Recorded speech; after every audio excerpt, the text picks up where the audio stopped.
Hey guys, Trip here with some EverQuest Next news. Yeah, bet you never thought I'd talk about that shit again. But it turns out the developers of the ill-fated MMO are in hot water yet again. I'm just gonna go ahead and say this now. This story is weird, and it only gets weirder and more confusing as it goes on. I did my best to put together everything we've learned so far, but this story changes almost as fast as I can write the script. So if that sounds like a good time to you, let's take a look.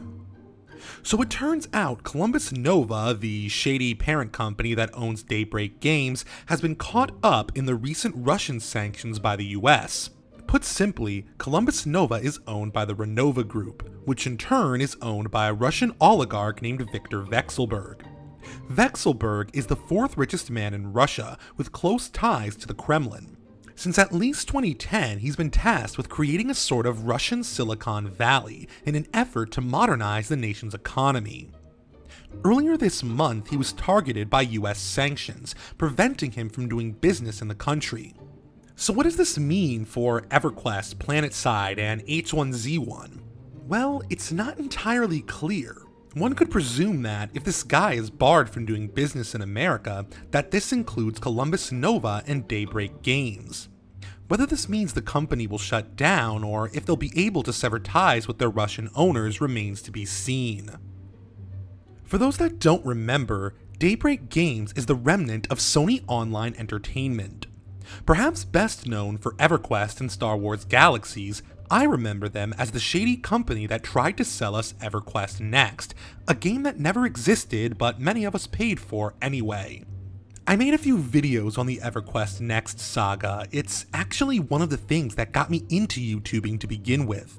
I'll leave links in the description, but in short, EverQuest Next had the potential of being the next big thing in MMOs.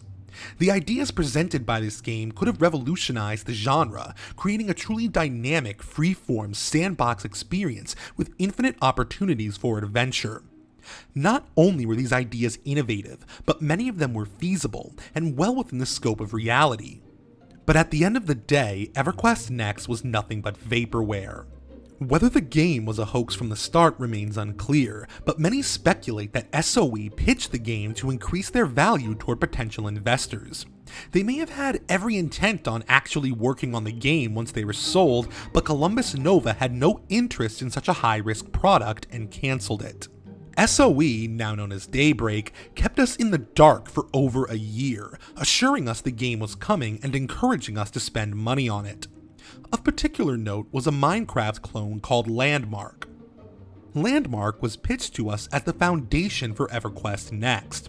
We'd be able to build things that actually made it into the game.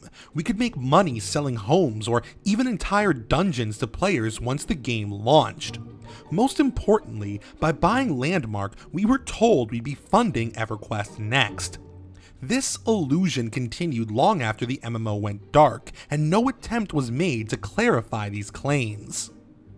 I bring this up not only out of spite, but to give you a sense of who these people are. They've been shady for years, with or without Russian oligarchs. But this is just the tip of the iceberg.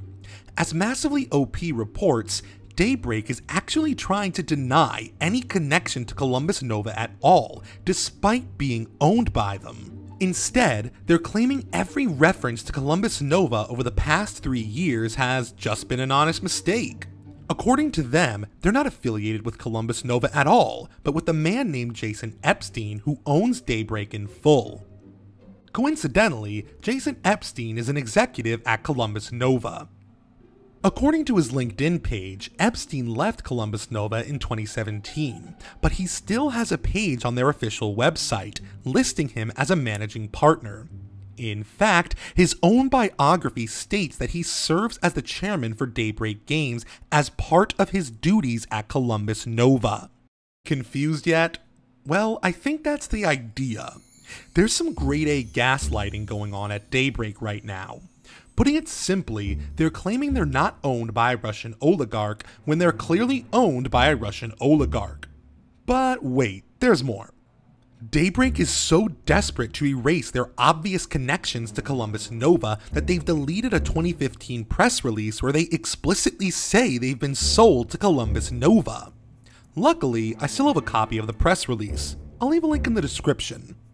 But it gets even more bizarre from here. A Wikipedia account called Daybreak PR was blocked from the site right around the time the sanctions were announced.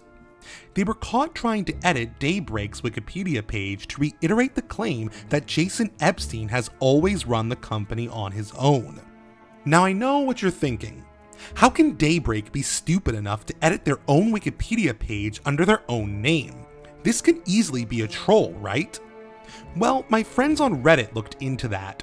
According to Wikipedia, someone with an IP address located at the Renova Group's office tried to edit Daybreak's article. Wikipedia banned the IP and reversed the changes. The next day, the Daybreak PR account was made, attempting to make the same changes. Their address came directly from Daybreak's office in San Diego. They too were banned from the site. So let's cut through the bullshit. What does this all mean? A Russian oligarch who's currently under sanctions owns Daybreak Games through Columbus Nova. Both parties are trying to hide this fact by editing Wikipedia articles. This is one of those cases where we need to ask, how stupid do they think we are? I'm gonna be honest guys, I don't get why they're doing this. All of this information is easily obtainable with a simple Google search. Who are these people trying to fool? The US government? If nothing else, Daybreak is clearly rattled by these sanctions and concerned for their future as a company. As if in response to this PR snafu, Chief Publishing Officer Laura Sturr has left the company, according to her Twitter account. Now let's get to what's important here. How will this affect our games? Daybreak either developed or published a surprising number of popular games, including Lord of the Rings Online, PlanetSide 2, both EverQuest games, and H1Z1. All these games are in potential jeopardy. Standing Stone Games, the studio that developed Lord of the Rings Online, assured fans that whatever happens to Daybreak won't have an effect on them. Meanwhile, Daybreak itself is proudly advertising its newest product, a PS4 port for H1Z1. A lot of people take this as a sign of hope. A normal company wouldn't invest in an ongoing service-based game if they thought they were gonna go under in the next few months. But Daybreak isn't a normal company. I'm sorry to break this to any fans of their games, but this has all happened before. When EverQuest Next got cancelled, we all assumed Landmark would be the next game to go. The entire point of the game was to make content for the MMO, so no one expected it to survive that game's cancellation. Despite this, Daybreak promised us the game would continue. Then, only a few months after releasing the game, which they likely did to avoid legal issues, they cancelled it. Daybreak does this. They mitigate panic just long enough to keep you paying, and the moment they're on solid legal ground, they take the money and run. This has been their MO since 2015. I'm of two minds here, guys. On one hand, it's hard not to feel a bit of Schadenfreude right now.